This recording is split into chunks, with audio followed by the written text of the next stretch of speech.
어떻게 하면 자신감을 좀 높일 수 있을까요? 자신감이라는 거는 이제 스스로의 에너지를 경험하는 거지. 어떤 상황 속에서 그 상황을 향한 또는 대상을 향한 나의 내면의 에너지, 내 내면의 에너지가 내가 주체 못할 정도로 강력하다면 그건 뭐 자신감이 철철 넘치는 걸 거야. 심지어 어떤 사람은 오만방자해 보일 수 있을 만큼 그렇게 이제 평가를 받겠지. 근데 그 상황과 대상 가운데 소통이 잘 안 일어나.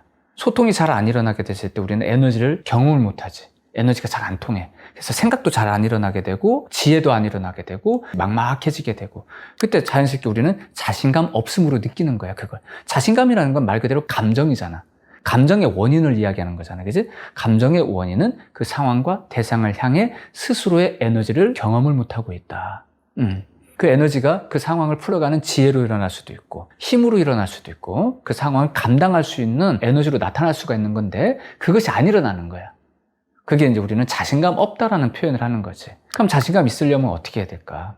대상을 보는 건 내 까르마가 봐버려. 그래서 내 까르마가 그 상황 속에 소통이 안 일어나게 되면 에너지가 자신감 없음으로 경험되겠지? 지금도 마찬가지지. 내가 만약에 너희들과 그토록 소통이 잘 되는데도 불구하고 상황을 바꿨을 뿐인데 내가 느낄 때 에너지가 잘 안 통한다고 하면 난 자신감이 없어져 버리는 거야. 긴장을 하게 되고 생각도 잘 안 일어나고 뻔히 잘 얘기했던 것도 뭐 겉돌게 되고, 그러면 여기서 소통의 상태를 만드는 게 자신감을 높이는 방법이지. 소통의 상태를 만든다는 건 뭐냐면은 그 상황을 받아들이는 거야.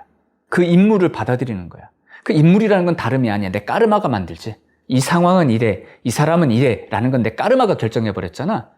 그 까르마에 의해서 답답함도 느껴지고 상도 그렇게 생겼단 말이야. 그때 이걸 받아들이는 거야. 바로 소통의 방법이지. 받아들이는 흐름 속에서 뭐가 일어나느냐? 받아들임을 거부하는, 그리고 이 상을 자꾸 유지하려고 하는 내 속의 까르마와의 충돌을 경험하게 돼. 근데 이걸 갖다가 받아들여 버리게 되면은 상황에 대한 이해가 일어나게 돼. 긴장을 내려놓을 수 있는 또 다른 방법도 있어요. 아예 내려놔 버리면 되지. 나 나갈래 하면 이 상황에서 벗어난 것이고 또 다른 편안함에서 또 다른 소통을 경험하겠지. 그걸 말하는 게 아니잖아. 어떤 관계성 속에서의 자신감을 회복하는 걸 말하려고 하는 거거든. 그건 도리 없어요. 받아들여야 돼요. 그건 훈련을 통해서 체득되는 거야. 이 상황을 향해 판단 내리고 자꾸 마음에 상을 짓는 그 자체를 받아들이는 거야. 이제 받아들이게 됐을 때 내가 이 상황에서 이러한 에너지를 갖고 있구나. 그 에너지를 느낄 정도가 되면 어떻게 될까? 아, 이 상황은 이런 거네 하고 느껴져. 알아지는 거야. 소통되기 시작했다는 얘기야. 소통되기 시작한다는 건 뭐야? 알아졌다는 건 자신감이 일어나기 시작을 해. 에너지가 일어나기 시작을 하니까. 이게 자신감이야. 에너지가 일어나면 자신감이 생기는 거야. 자신감으로 경험을 하는 거지. 자신감이 생긴다기보다 자신감으로 경험이 되는 거야. 그러니까 자신감이라는 건 결과적인 거지. 잘 받아들여 감당을 하면 자신감을 경험하는 것이고, 받아들이지 못하고 감당이 안 되면 자신감이 꺾이는 걸 경험하는 거지. 그래서 받아들이면 되지. 어떻게 받아들이느냐가 이제 관건이 되겠지. 방법은 어떻게라는 게 없지. 어떻게라는 게 없이 받아들임 자체가 이제 목적이 될 텐데, 그 상황을 향해 깊은 겸허한 마음을 가져줘야 돼. 겸허한 마음을 가져주게 되면은 내 안으로 에너지가 흘러들어와. 근데 내 상을 세워버리게 되면 그 상황에 맞서는 까르마 속에 있다는 얘기가 되는 거야. 겸허한 마음을 갖는다는 건 뭐야? 상황을 거부하게 만드는 내 까르마의 에너지를 낮추는 걸 말하는 거야. 내 까르마를 비우는 거야. 이 상황은 이래, 이 사람은 이래 라고 상을 짓게 만드는 그 까르마가 자신감도 꺾어버렸었는데, 자신감을 꺾어버리는 이 까르마가 있단 말이지. 이 까르마가 사라지는 거야. 그럼 어떻게 돼? 에너지가 흘러들어와. 에너지가 받아들여지게 되는 거야. 자신감이 생기게 되는 거지. 그래서 받아들이게 되면 자신감이 생긴다. 그러기 위해서는 겸허하게 마음을 낮춰야 된다. 자연스러운 받아들임이 일어나겠지. 품고자 하고 사랑하고자 하고 또 상대적으로 사랑하고자 하는 흐름 속에서 까르마를 내려놔 버릴 수가 있게 되지. 비워버린단 말이야. 결과적으로 소통이 일어나게 되고 지혜를 경험하고 감당하는 힘이 생겼다는 거기 때문에 자신감으로 경험하는 거야. 받아들이는 게 쉽지가 않은데 어쩔 수 없이 계속 꾸준히 해야지 자신감이 좀 살아날까요? 그렇지. 자신감이라는 건 아까 말한 것처럼 결과야. 에너지가 잘 흐르는 것을 자신감이라고 하는 거고, 근데 그걸 성취하기까지에는 자꾸 부딪히게 만들려고 하는 까르마가 있단 말이야. 이것을 청정히 비우는 과정이 필요한 거야. 이 과정 가운데는 인욕이 필요하지. 그래서 인욕바라밀이라는 게 있는 거지. 인욕바라밀은 받아들임의 여정이야. 받아들이려 하면 바로 받아들여지는 그런 일이 생기는 게 아니라 과정이 있는데, 그 과정에는 뭐가 있느냐? 이걸 내려놓는, 참고 견디는 그 과정이 이제 나와지는 거죠. 뭘 참고 견딜까? 자꾸 충돌을 일으키는 내 에너지, 이 에너지를 감당하는, 견디는 그 시간을 보내야 되는 거지. 그래서 인욕바람이라는 거는 시간을 견뎌야 된다는 것도 포함되는 것이. 이게 쉬우면 얼마나 좋겠어. 갑작스럽게 되면 얼마나 좋겠어. 근데 이제 그런 건 아니니까. 수행자는 감사하게 가지. 이 자체를 갖다 순간적으로 보내길 바라는 게 아니라 감사하게 가는 이유가 있다? 왜 그럴까? 참고 견디는 일이지만은 매 순간순간 내 마음을 깊게 통찰하며 지혜가 일어나는 과정이라서 그래. 지혜를 경험하거든. 그러니까 견디는 거야. 바로 마음을 보기 때문이야. 마음을 보며 그 마음을 감당하는 힘을 갖추어가는 과정이 바로 인욕이야. 그 속에서 결국에는 내 마음을 내려놓게 되지. 끊임없이 용솟음치거든. 이 까르마가 계속 용솟음치다고. 이 까르마를 다스리는 훈련을 하는 거야.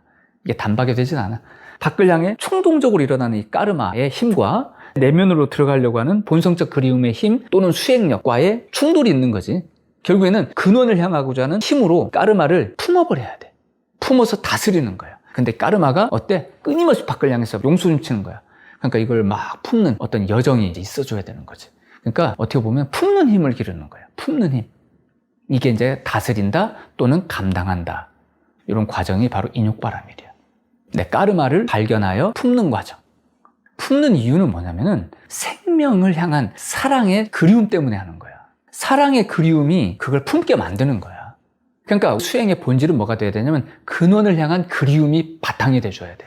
근원을 향한 사랑의 그리움이 바탕이 돼주지 않으면은 왜 해야 돼요? 라고 생각을 하게 될 거야. 그러니까 우리는 사랑이라고 하는 것을 에고적인, 외적인 허상을 쫓는 것으로만 해석이 되어 왔다 보니 그리움이라는 것도 버려져야 될 걸로 알았어. 그럼 수행을 왜 하는데? 수행은 그리움 아니야? 깨닫고자 하는 그리움에서 하는 거잖아. 그치? 그러니까 근원을 향한 청정한 그리움. 이 청정한 그리움을 회복하기 위함이야. 이 그리움 자체가 바로 수행의 본질이 되는 거야. 그렇기 때문에 우리는 참고 견딜 수가 있는 거야. 그리움이 없는데 못하고 참고 견뎌. 말이 안 되잖아, 그지? 그래서 이 그리움을 자각해 나가는 과정이다. 상대방의 말에 자꾸 의미 부여하게 돼서 불편한데 어떻게 하면 좋을까요? 기본적으로 사람은 생명의 존재로서 생명력을 얻고 싶어 해. 사람들과의 관계성 속에서는 인정받고 싶은 거야. 다른 말로 나라는 에고가 인정받고 싶은 거야. 이 에고는 누가 만들었을까?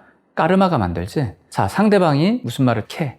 그 사람에 대한 내 상이 있어. 이 사람은 나한테 좋은 말만 하는 사람이야. 나를 좀 세심하게 살피는 사람이야. 라고 이 사람을 향한 상을 갖고 있다 치자. 근데 조금 일반 사람 들을 때 전혀 상처받을 내용이 아니야. 근데 이 사람이 좀 불합리한 소리를 탁 해.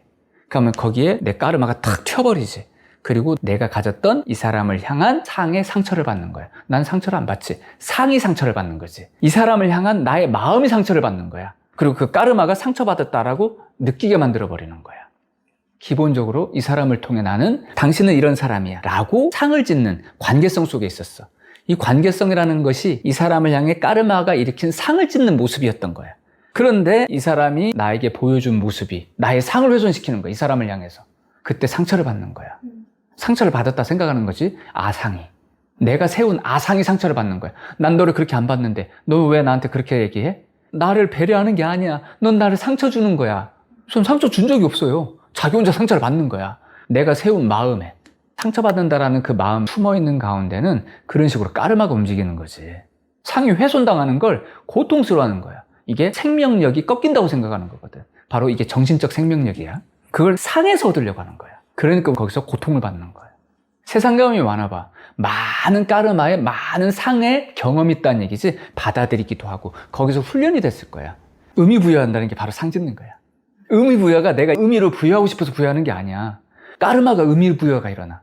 의미 부여는 세 가지로 일어나겠지? 아주 좋은 긍정적인 의미 부여, 부정적인 의미 부여, 이것도 저것도 아닌 관조적인 의미 부여. 이 세 가지가 있는 거지, 그치? 가장 적극적인 건 긍정적인 의미 부여와 부정적인 의미 부여겠지? 이건 다 까르마가 하는 짓이지. 내가 하지 않아요. 내가 한 적이 없어. 내가 의미 부여를 일으켜야지 하고 의미 부여하지 않거든. 그냥 내 안에서 까르마가 확 일어나. 그리고 의미 부여를 해버리지. 그렇기 때문에 우리는 상처를 받는 거야. 만약에 의미 부여라는 것이 내가 자기적으로 하는 거라면 상처를 안 받아. 왜? 의미 부여 자체를 내가 조종했잖아. 내가 한 거기 때문에 조종을 할 수가 있어. 내가 만들었으면 조종할 수 있는 입장이라서 의미 부여라고 하는 것이 있고 그 뒤에 내가 있거든. 근데 이것을 훼손시켰어? 내가 왜 상처를 왜 받아? 이게 상처받지. 근데 그게 아니라 의미 부여 자체가 나야. 즉 의미 부여로 인해서 내가 탄생했다 이 말이야. 그래서 상처를 받는 거야. 이게 아상이라는 거야. 의미 부여는 내가 하는 게 아니야. 까르마가 하는 거야. 너와 나 사이는 이래야 돼 라는 아상이 형성돼. 이게 의미 부여야. 관계성이 만들어지는 거라고. 내가 의미 부여를 했다면 절대로 상처 안 받지. 내가 창조주라서.